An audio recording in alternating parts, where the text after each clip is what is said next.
सबसे पहले आप सभी लोगों को महाशिवरात्रि की हार्दिक शुभकामनाएं। हर हर महादेव। कैसे हैं आप सभी? आशा करते हैं आप मस्त होंगे, स्वस्थ होंगे और मन लगाकर पढ़ाई तो कर ही रहे होंगे, जो आपका मुख्य रूप से कार्य है। तो आप सभी लोगों को महाशिवरात्रि की बहुत सारी शुभकामनाएं।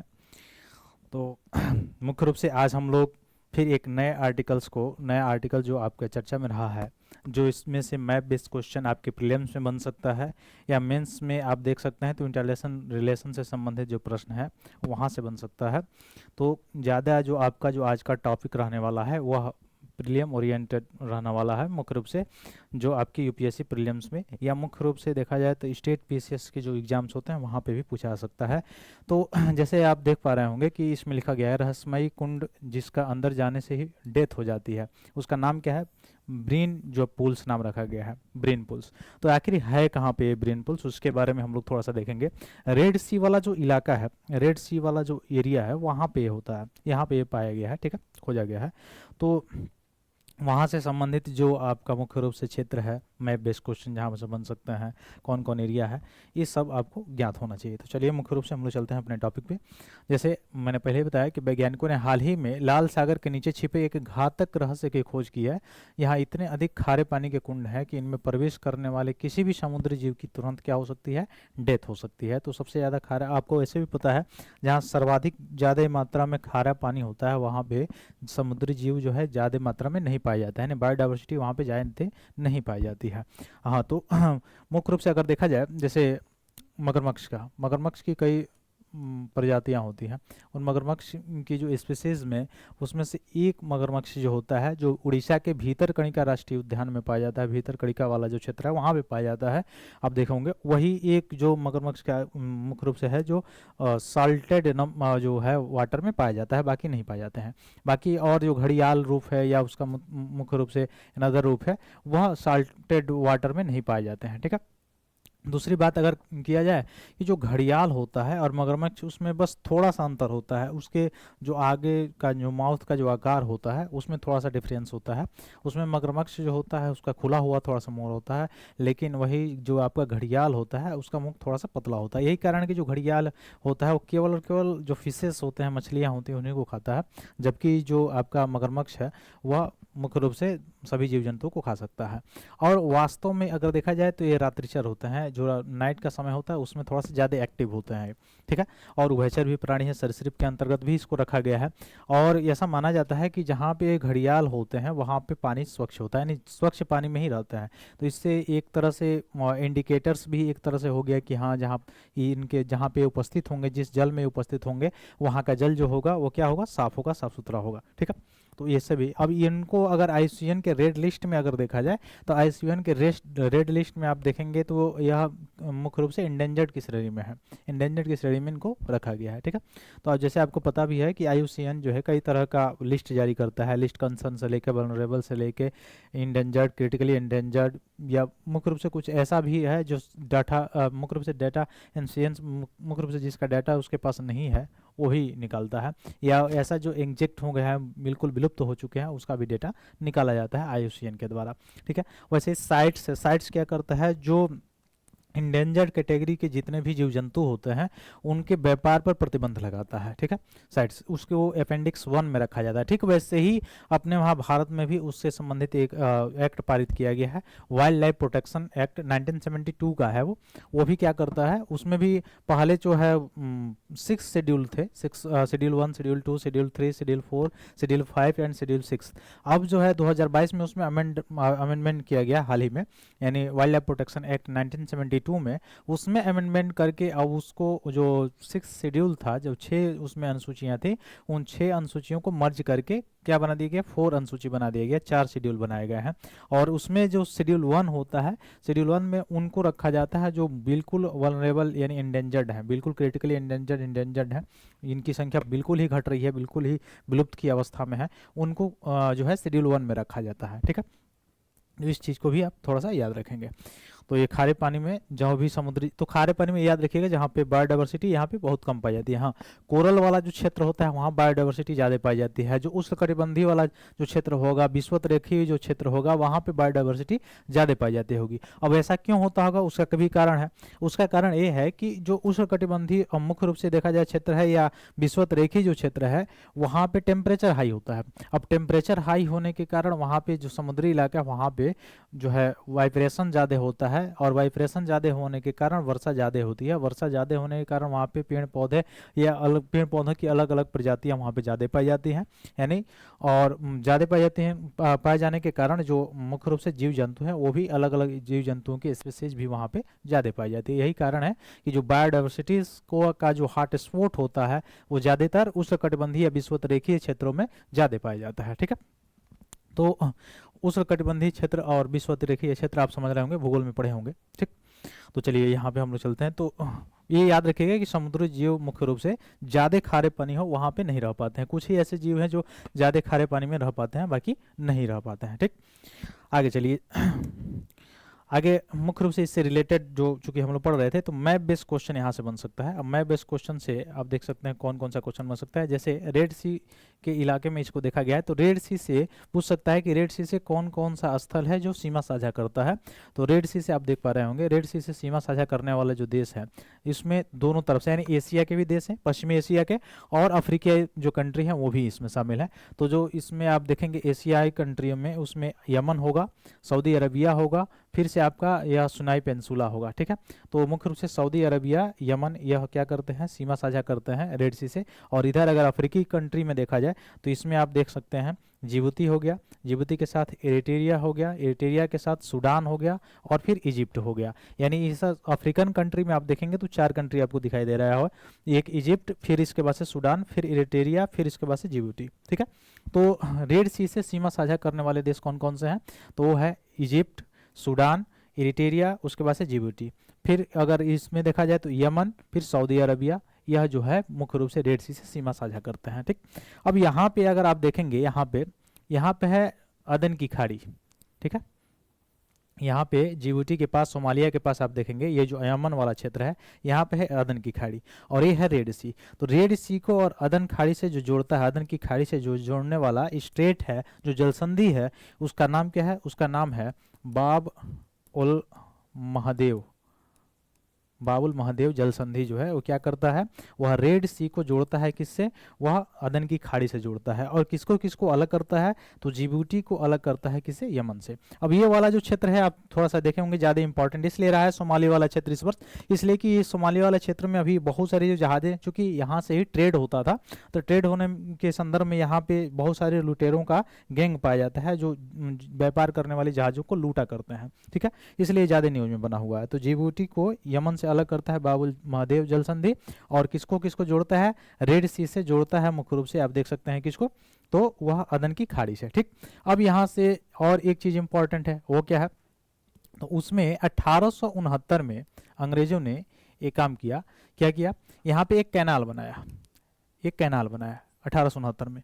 कौन सा कैनाल, तो उसका नाम था स्वेज, यानी स्वेज नहर का निर्माण कराया गया अंग्रेजों के द्वारा 1869 में। अब आप पूछेंगे कि ऐसा क्यों किया गया, स्वेज नहर जो है इसका निर्माण कराने की क्या जरूरत पड़ी थी। उसका जरूरत ये पड़ा था क्योंकि जो अंग्रेज थे वह यूरोप से सीधे पूरे अफ्रीका जो कॉन्टिनेंट है उसको पार करके तब भारत में पहुंचते थे, तो ज़्यादा दूरी तय करना पड़ता था। तो उस दूरी को कम करने के लिए वो क्या किया, स्वेज कैनाल का यहाँ पे, क्योंकि यहाँ टोटल अगर यहाँ पे अगर रेड सी पर जाएंगे तो यहाँ के बाद यहाँ पूरा स्थल था, सनाई पेंसुला था। ठीक है, तो यहाँ पे मुख्य रूप से ये लोग क्या किए, स्वेज कैनाल बनाया 1869 में, जिसके चलते भारत और यूरोप के बीच की जो दूरी हो गई वह कितना कम हो गई, 7000 किलोमीटर कम हो गई थी। कितना, ये याद रखिएगा, 7000 किलोमीटर कम हो गई। ठीक, अब यहाँ पे जो स्वेज कैनाल आप देखेंगे तो यहाँ से पूछ सकता है कि स्वेज कैनाल जो क्या करता है मुख्य रूप से, तो रेड सी से जोड़ता है किसको, मेडिटेरियन सी को, यानी भूमध्य सागर सागर से रेड सी को जोड़ता है कौन? स्वेज कैनाल यानी स्वेज नहर। यहाँ पर भी आप देख सकते हैं स्वेज कैनाल है, और ये स्वेज कैनाल क्या करता है? रेड सी से जोड़ता है सीधे किधर? भूमध्य सागर को, ठीक है। इसी मार्ग से व्यापार होता है। अब यहाँ पे स्वेज कैनाल के बारे में मैंने बता ही दिया 1869 में। अब स्वेज कैनाल में आप पोर्ट याद रखेंगे, जो भूमध्य सागर में जो पोर्ट होगा उस पोर्ट का नाम है क्या? पोर्ट सईद, उत्तर भाग में, ठीक है। और जो साउथ एरिया में जो मुख्य रूप से पोर्ट है उसका नाम क्या है? स्वेज नाम है, ठीक ना। इस नहर के नाम पे ही पोर्ट का नाम रखा गया, बंदरगाह का नाम रखा गया है। तो ये भी याद रखिएगा। एक और फैक्ट आपको यहाँ से मिला कि रेड सी को भूमध्य सागर से जोड़ता है कौन? स्वेज नहर जोड़ता है। और स्वेज नहर जब जोड़ता है तो इधर यानी दक्षिण की तरफ स्वेज बंदरगाह है, और उत्तर की तरफ यानी मेडिटेरियन सी में यह कौन सा बंदरगाह है? पोर्ट सईद बंदरगाह है। तो पोर्ट सईद बंदरगाह वहां पे पाया जाता है, ठीक है। उसके बाद से अगर और भी जानकारी है इस मैप से अगर आपको लेना हो, जो मुख्य रूप से आपके एग्जाम के रिलेटेड है, तो उसमें से मैं बता सकता हूँ। इसमें आप यहाँ पे देख पा रहे होंगे ये है इजिप्ट वाला भाग, और इजिप्ट वाला भाग जो भाग है इसी पे एक यहाँ पे आप नाम देख पा रहे होंगे, आसवान बांध। तो यहाँ से आपसे पूछ सकता है आसवान बांध कहाँ पे है? तो इजिप्ट में है, मिस्र में है। किस नदी पे है? नील नदी पे है। तो नील नदी पे बनाया गया है कौन सा बांध? आसवान बांध। और कहाँ पे है? इजिप्ट में है। यहाँ से ये इंपॉर्टेंट हो गया। अब यहाँ पे गल्फ ऑफ स्वेज पूछ सकता है। गल्फ ऑफ स्वेज कहाँ है, यानी स्वेज की खाड़ी कहाँ पे है? तो यहाँ पे मिस्र के पास है, रेड सी में है, ठीक है। फिर रेड सी से सीमा साझा करने वाला मैंने बता ही दिया। उसके बाद से आपसे ये भी पूछ सकता है कि जो नील नदी है वह कहाँ से उसका नाम नील पड़ता है? तो उससे पहले आप देख पा रहे होंगे यहाँ पे है इथोपिया, और इथोपिया से और जिबूटी से यहाँ से एक नदी आ रही है जिसका नाम क्या है? ब्लू नील। ये है ब्लू नील, और यहाँ से इधर से आ रही है व्हाइट नील। तो व्हाइट नील और ब्लू नील जब मिलती है कहाँ पे? खार्तूम में। खार्तूम में कहाँ पड़ता है? सूडान में। कहाँ पड़ता है? सूडान में। तो सूडान में जो खार्तूम पड़ता है वहाँ पे ब्लू नाइल और व्हाइट नाइल जो रिवर है वो जब मिलती है तो निर्माण करती है किसका? नाइल रिवर का, ठीक है, यानी नील नदी का। नील नदी का, और यहाँ से इसका नाम पड़ जाता है क्या? नील नदी, ठीक है। तो नील नदी किससे किसके मिलने से? व्हाइट नील और ब्लू नील के मिलने से बनती है। कहाँ पे मिलती है? सूडान में, खार्तूम में मिलती है, ठीक है। ये यहाँ से मुख्य रूप से। अब ये यहाँ पे याद रखिएगा इरिट्रिया, यहाँ पे जिबूटी है, और ये है सोमालिया। तो जिबूटी जो है वह सूडान से सीमा साझा नहीं करता है। कौन करता है? इथोपिया करता है, इरिट्रिया करता है, लेकिन जिबूटी नहीं करता है, ये याद रखिएगा। तो गल्फ ऑफ अदन मैंने बताया, यहाँ पे गल्फ ऑफ अदन को रेड सी से जोड़ता है जो जल संधि है, स्ट्रेट है, उसका नाम क्या है? बाब अल महादेव संधि। और यहाँ पे क्या करता है? जिबूटी को अलग करता है यमन से। अब आपसे पूछ सकता है ये कि रेड सी में कौन कौन से मुख्य रूप से देश हैं? तो वो है जिबूटी है, इरिट्रिया है, फिर सूडान है, फिर इजिप्ट है, फिर उसके बाद से आपका सऊदी अरबिया है, और उसके बाद से कौन सा है? यमन है, ठीक। ये देश इसे सीमा साझा करते हैं, ठीक। उसके बाद से आप देख पा रहे होंगे यहाँ पे गल्फ ऑफ अकाबा है, ठीक। यहाँ पे ये वाला क्षेत्र, ये जो ये सिनाई पेंसुला है किसका भाग है? इजिप्ट का भाग है। और यहीं पे है गल्फ ऑफ अकाबा, अकाबा की खाड़ी। तो अकाबा की खाड़ी कहाँ कहाँ मतलब किसके किसके बीच में है? तो अकाबा की जो खाड़ी है वह इधर से सऊदी अरबिया, इधर से सिनाई पेंसुला, इसके बीच में है।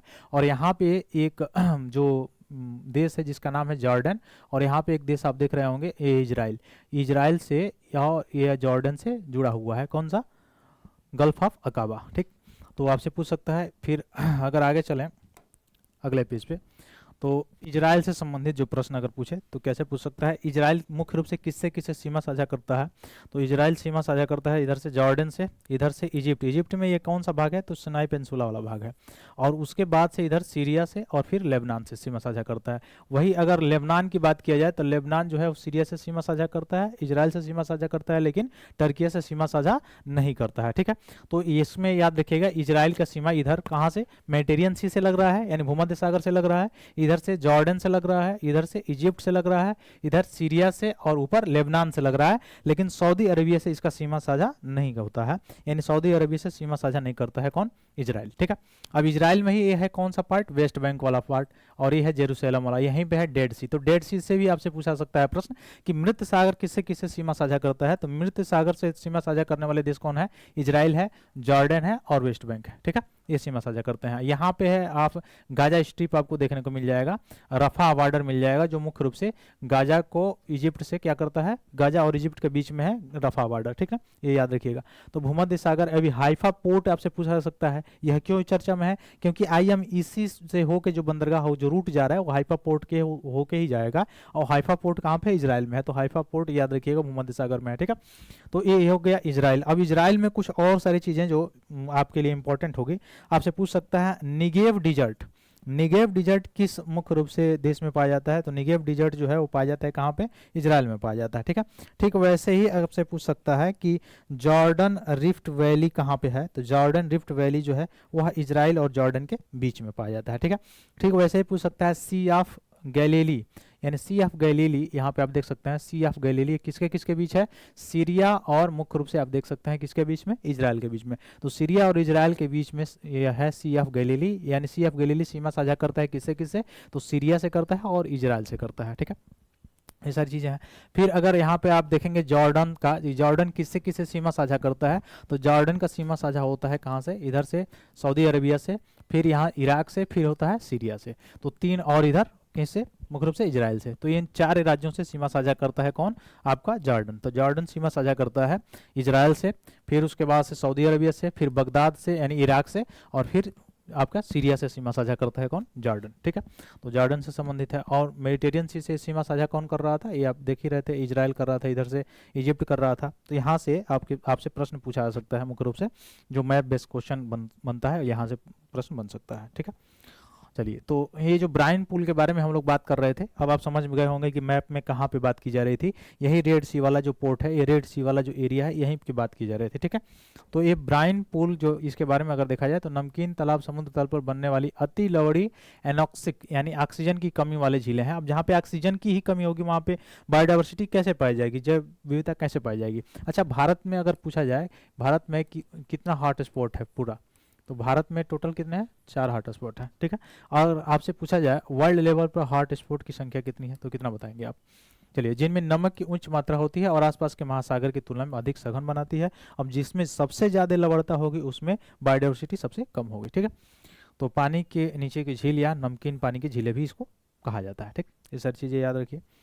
अगला पॉइंट क्या है कि सबसे गहरा ज्ञात खारा जल पुल मैक्सिको की खाड़ी ओरको बेसिन में स्थित है। तो अभी तक जो ज्ञात था उसमें मैक्सिको की खाड़ी। अच्छा, मैक्सिको की खाड़ी है कहाँ पे? अभी ट्रम्प से आए थे तो इसमें मुख्य रूप से था ना, वो बना हुआ था न्यूज़ में, और ये मुख्य रूप से अमेरिका के नीचे जो मैक्सिको है। ठीक है, अच्छा आप बताइए, मैक्सिको और अमेरिका के बीच में कौन सी जो रेखा है वह मुख्य रूप से मैक्सिको और अमेरिका के बीच में विषय होके जाती है? ठीक है, यानी सीमा साझा करती है। ठीक है, तो मैक्सिको की खाड़ी में ओरका बेसिन में स्थित है, जो समुद्र तल से लगभग 2200 मीटर नीचे है, और 7 × 21 किलोमीटर 4 × 30 मील का गड्ढा इसमें पानी से भरा हुआ है। नमक की मात्रा यहाँ पे लगभग 300 ग्राम प्रति लीटर ये पाया जाता है। ये सारी चीज़ें दी गई है। इन तालाबों की लवणता इतनी अधिक है कि अधिकांश समुद्री जीवन के लिए यह विषाक्त होती हैं, और कुछ अत्यधिक अनुकूलित रसायन संश्लेषित जीवों ने इस समुद्र के नीचे झीलों के किनारों पर जीवित रहने और यहाँ तक कि पनपने के तरीकों की खोज ली है। तो कुछ ही जीव है जो यहाँ पे रह सकते हैं, बाकी जैसे मैंने शुरुआत में ही बताया मगरमच्छ के बारे में, जैसे भीतर कड़िका वाला, तो वो जो है साल्ट वाटर में रह सकता है। तो कुछ ऐसे जीव हैं जो रह सकते हैं, बाकी जो है अधिकतर मात्रा में जो जीव है वो नहीं रह सकते हैं साल्ट वाटर में। ठीक, तो वहाँ पे बायोडाइवर्सिटी का हॉट स्पॉट पाया ही नहीं जाएगा। हॉट स्पॉट का मतलब जहाँ पे सबसे ज़्यादा मात्रा में बायोडाइवर्सिटी पाई जाती है। ठीक है, जैव विविधता ज़्यादा, स्पीसीज ज़्यादा पाई जाती हैं। ठीक है, वो सारी चीज़ें। तो ये था मुख्य रूप से न्यूज़ जो मुख्य रूप से बना हुआ था, जो इको सिस्टम से भी, इकोलॉजी से भी रिलेटेड था, और जियोग्राफी में मैप बेस्ड क्वेश्चन जो आ सकता है इसे मतलब मैप बेस्ड क्वेश्चन से भी रिलेटेड था। जो 2 ठो मैप मैंने बताया, यहाँ से प्रश्न बन सकता है, ये न्यूज़ में बना हुआ था। अन्यथा इसके अनदर अगर आप जाएंगे तो साउथ अफ्रीका इंपॉर्टेंट है, फिर वो उसके बाद से जो न्यूज़ में बना हुआ है साउथ अमेरिका और नॉर्थ अमेरिका का कुछ पार्ट, वहाँ से भी प्रश्न बन सकते हैं, या फिर से बाल्टिक सागर वगैरह वाला जो एरिया है वहाँ से बन सकते हैं। फिर मिलते हैं अपने अगले क्लास में, तब तक के लिए बहुत बहुत धन्यवाद दोस्तों। जय हिंद।